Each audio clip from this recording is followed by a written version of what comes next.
Hello. On today's episode, we'll be talking about agency specialization and how narrowing the focus of our agencies has helped them grow. Peter, going to ask you some questions. What do we mean by specialization? We're going to be kind of using specialization and another term, positioning, a little bit interchangeably, but this is how we kind of think about it. Specialization is more about kind of the internal, like what you choose to be an expert in. And so for an agency, that could be, picking a vertical that you're going to be really, knowledgeable about. So let's say, it could be in the automotive industry, let's say fashion or whatever it might be, and kind of going deep into that. Or it could be some kind of service line. So, a capability like, let's say, branding or motion design or web design development. Or it could be something more specific like platform. So, within, let's say, website design development, it might be, hey, we're experts in building sites on Wix or, building something on WordPress. So, specialization is really about defining what you're going to master as a business. And then I say like positioning, we use interchangeably, but positioning is really about how that mastery is expressed to the public. So, you might outwardly be, talking about how, hey, we make, really great e-commerce websites for the leading fashion brands of the world. So that could be an example of positioning. So that's the way we think about specialization.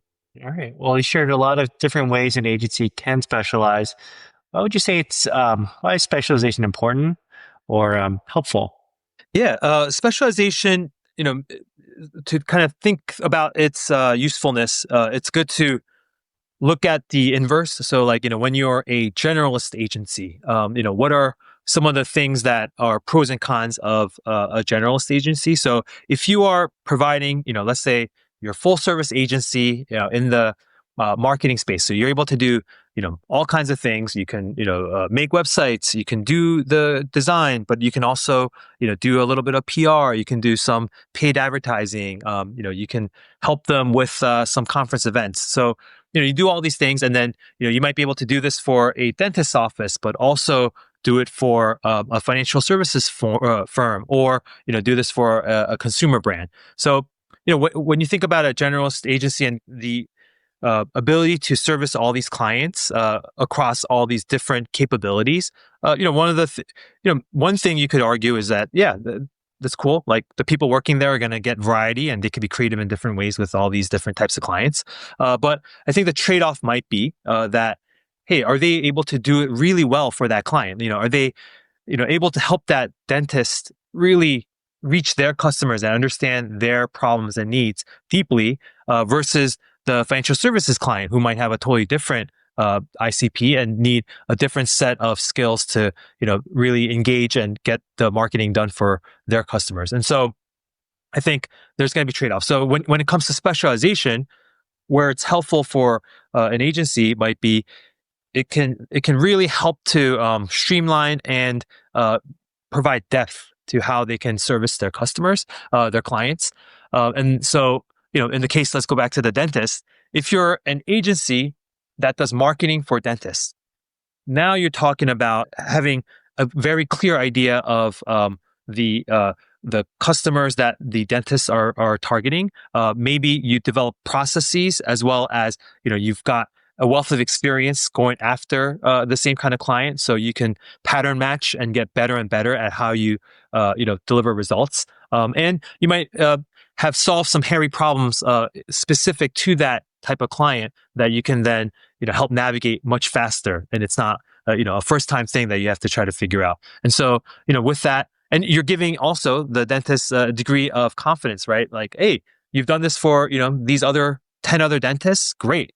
I feel like I could trust you more to deliver for me. And so I think that all those things provide a degree of value in how the agency is perceived by the clients, and also in the way that they can deliver services more impactfully for the client. How about some more stories about our own agencies? If you could talk a little bit more about how our agencies are specialized and then our journey in getting there.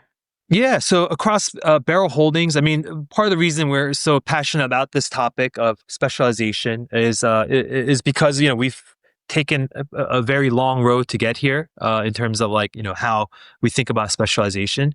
So I'll start with, Barrel first, our original agency. And, we started out pretty, we did branding, we did graphic design, we did website design development, we did some paid marketing. So we did a lot of things for different clients. And, I distinctly remember one time we had a recent launch blog post where we talked about launching a website for an investment bank and a nail salon in the same blog post. That was how kind of like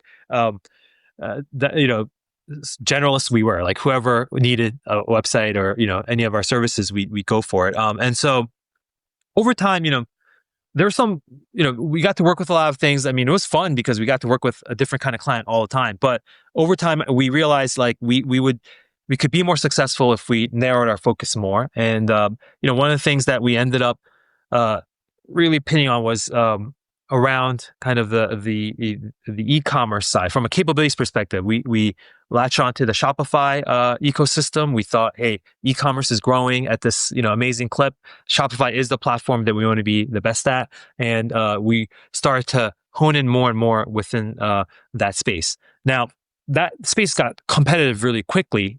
There was a time where we were winning a lot and just it was easy to get deals, but then over time, a lot of entrants came in. And so it wasn't enough to just be Shopify experts and be specialized in that way. So we added another layer. And, this was, thankfully we had, experience working with a lot of CPG, especially in the food and bev category. And so just combining the two of commerce and CPG, that focus has been really great for Barrel in that, we are, in many respects, like a go-to agency. If you're a food and beverage brand trying to leverage Shopify and reach customers that way, like we have a wealth of knowledge in that space. We know how to think about omni-channel. We know how to think about not just the e-commerce direct to consumer, but also, the retention marketing aspect of it, the SEO side of it, the content side of it with things like recipes and store locators. And so, all those things have given us, this specialized positioning that we can go and market to potential clients. Amazing. And maybe we can share some of the other stories, but I'm curious, if you do specialize, does that mean you can't take on other work outside of that specialization? Yeah. And this is kind of where there's some degree of decision making that has to be done, in terms of how seriously you're taking specialization. But then there's also the reality of like running a business, a small business, especially of like, hey, some of these opportunities we need, the dollars are very important and, it's going to help us give that runway so that we can specialize further. So an example is, as just kind of going back to Barrel, let's say, as we kind of specialize in that CPG, food and bev, especially, and commerce, we're still, getting opportunities to bid on things like, fashion, apparel, or maybe some other kind of electronic equipment, etc., where it's still e-commerce. So there's a degree of like we can use expertise for it, but then it's not quite that CPG, food and bev vertical category that we're going after. And I think it's a case by case assessment of like, hey, this opportunity we can pass up and leaves us the opportunity to pursue a CPG food and bev client, then we'll say no. But if it's an opportunity where maybe, hey, like for financial reasons and also just the relationship aspects of it, we should think about taking it on. Then yeah, you can still take that client on, but remain committed on the external positioning side to that CPG food and bev commerce focus, and still send that signal that, hey, this is what we prefer. So send us those kinds of deals. But, on the back end, you might still take on things that are not a perfect fit. How about for agencies that might be early on in this journey or are currently kind of more of a generalized agency? How would you go about thinking about moving towards specialization? And what are some kind of tips you have there? Yeah. I mean, this is where, and I think we're seeing this. Another kind of specialized agency in our portfolio is BX Studio, our Webflow agency. And, right now they're very much like just specialized on that Webflow side of things of like, hey, we build websites on Webflow. But within that, they have a lot of different types of clients that just we've done these websites for. And I think one way to think about it, so you could argue they're specialized, but they're still generalists to a certain degree, right? And I think one way to kind of move more towards the specialization spectrum would be to identify clusters, especially on the vertical side of, hey, we tend to, service a certain type of client that need Webflow websites, and maybe we can lean in a bit deeper and find ways that we could be more more useful to the more expert in how we provide our services to them. So an example might be hospitality. So like that's one where BX has done dozens of sites for hospitality clients that might be hotels, restaurants, just real estate developers that are kind of doing these hospitality projects. And we've learned a lot from those. There's certain kinds of things. There's different booking engines that might be integrated. There might be certain kinds of marketing features on the websites. Certain content management considerations. And so if we do a better job of like really codifying that, and also kind of showing and proving out to these types of clients why we're experts in that for that vertical, then there's a case to be made. Maybe it starts with a landing page of like, hey, these are all the things that we can do for hospitality companies, and this is why we're the clear choice if you're looking for a website, and then going to market with that, and then really driving the positioning and kind of the demand for those kinds of services. That's one way to kind of deepen that specialization. So I think any company, there's bound to be like clusters where like you've kind of done something more than once, and then from there kind of understanding how you can go deeper and then building out the expertise. From kind of our position at Barrel Holdings, really with our goal of building a portfolio of specialized agencies, why would you say it's important for us to go down this path versus just agencies in general? And then maybe you can touch a little bit on valuations and how specialization impacts valuations. Yeah. Well, I think our thesis for Barrel Holdings is that especially at the size of the agencies we're going after, and I think this is not to say general agencies can succeed, but I think it's our opinion that general agencies succeed because they get to a certain degree of scale, and then within that, like they're able to kind of touch upon different things that are important to different clients, which a lot of times is the scale is very important to them. Like, hey, you're working with X number of clients, you have X number of headcount, and those things become more important in winning deals.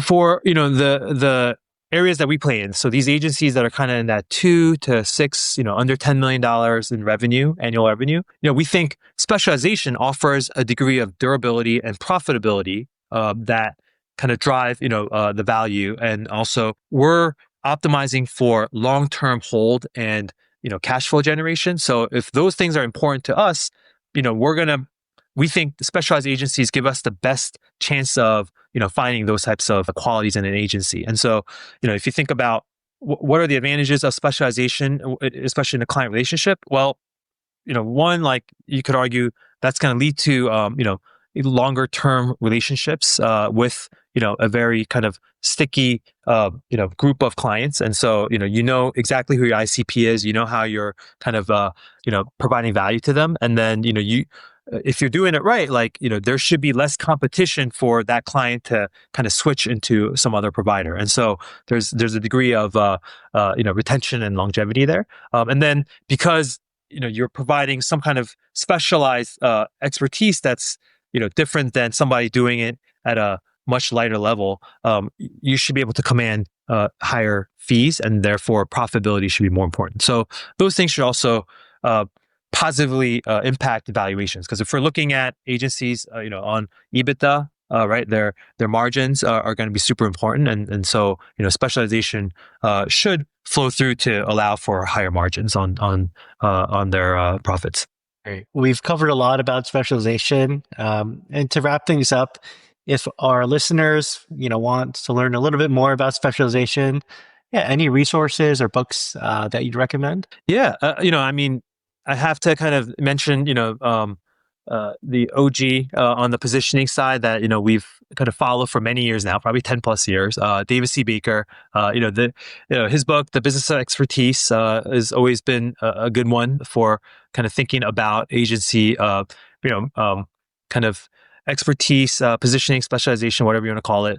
And that's been pretty, like I still refer to it every now and then, just, love some of the concepts that he talks about in there. I think Corey Quinn has a really, helpful book, especially on verticalizing as an agency, called Anyone, Not Everyone. And then, there's another classic that I love, Positioning for Professionals by Tim Williams, also super helpful. So yeah, those are all, and these three folks are really great follows on LinkedIn too, because they're always kind of talking about positioning and the benefits of it. So yeah, I'd say positioning, specialization, we've used it interchangeably, but I think it's worth a path going down for an agency, especially if you haven't gotten to that like big scale of a generalist agency that could be super successful. I think specialization is an alternative path. All right. Yeah. Thanks, Peter, for sharing all the background about specialization.